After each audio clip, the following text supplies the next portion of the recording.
Elias had been a wandering soul for as long as he could remember, drifting from village to village, taking odd jobs to survive. His latest destination was a quiet little place known as Crescent Hollow, where the local talk was all about a reclusive clockmaker named Master Aldrin.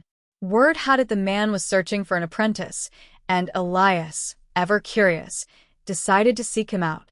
The ticking tower, as Aldrin's workshop was called, stood at the edge of the village. It was an old, creaky building filled with the hum of countless clocks, large and small. As Elias stepped through the door, the sound of ticking washed over him like a tidal wave of time itself. Master Aldrin stood behind the counter, a man of few words but intense eyes that seemed to see right through him. "You've come to learn?" Aldrin asked without introduction. "I have," Elias replied. And so, without ceremony, Elias became Aldrin's apprentice.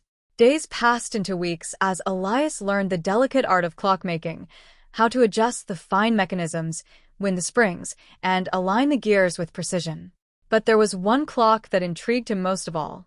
Hidden in the back of the workshop was a massive antique with a brass face, its pendulum swinging so slowly it seemed frozen in time.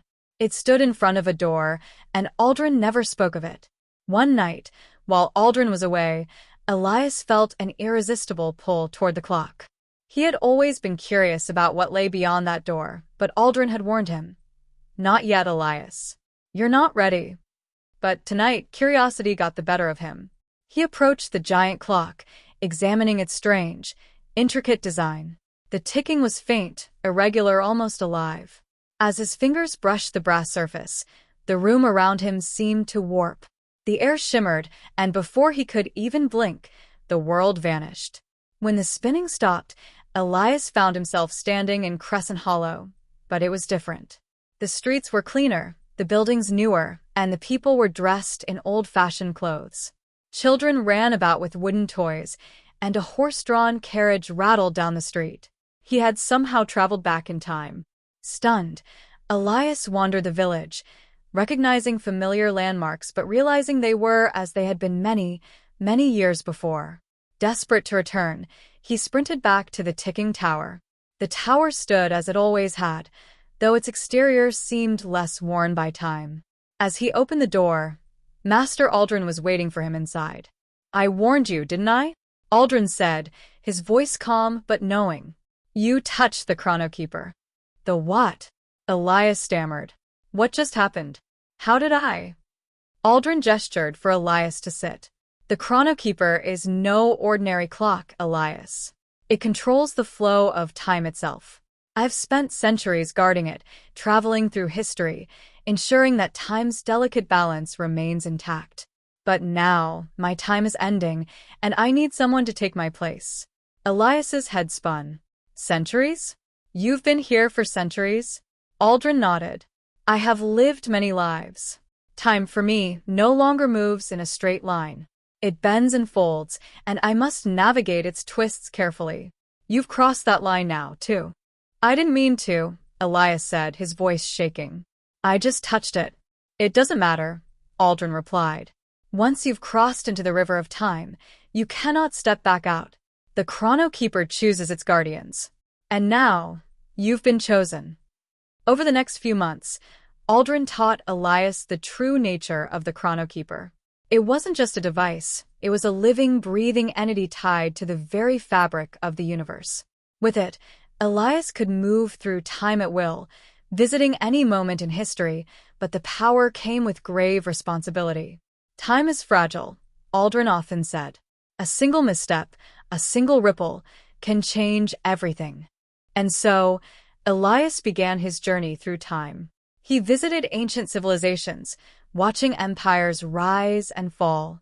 He stood in the shadows of forgotten battles and marveled at the wonders of lost worlds. But with each trip, he grew more cautious, for he had seen firsthand how even the smallest action could reshape history. One day, after returning from a distant future, Elias noticed something strange.